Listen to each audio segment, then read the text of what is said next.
ফাঁকি দেয়া কর উত্তোলনে রাজস্ব কর্মকর্তাদের লক্ষ্য ঠিক করে দেবে এনবিআর। বাৎসরিক রাজস্ব আদায় লক্ষ্যের সঙ্গে যোগ করা হবে বাড়তি এই কাজ। এমন উদ্যোগের কথা জানালেন জাতীয় রাজস্ব বোর্ড চেয়ারম্যান আব্দুর রহমান খান।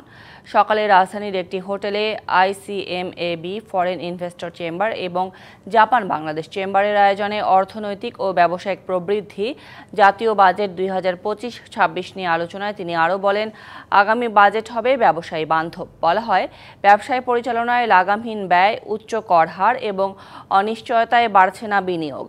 ভ্যাটের একক হার না থাকায় হয়রানি বাড়ছে। বক্তারা বলেন, কাস্টমস বিভাগের কাজ শুধু রাজস্ব আদায় করা নয়, ব্যবসা সহজীকরণেও তাদের নজর দেওয়া দরকার।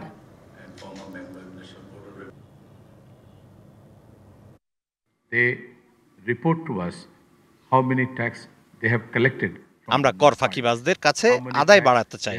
এজন্য রাজস্ব কর্মকর্তাদের নিয়মিত লক্ষ্যের সঙ্গে ফাঁকিবাজদের থেকে আদায় বাড়ানোর আলাদা লক্ষ্য নির্ধারণ করে দেয়া হবে। সেই সঙ্গে বিনিয়োগ আকর্ষণে আসছে বাজেটে দীর্ঘমেয়াদী কর পরিকল্পনাও ঘোষণা করা হবে। This is what our people will be doing in coming days.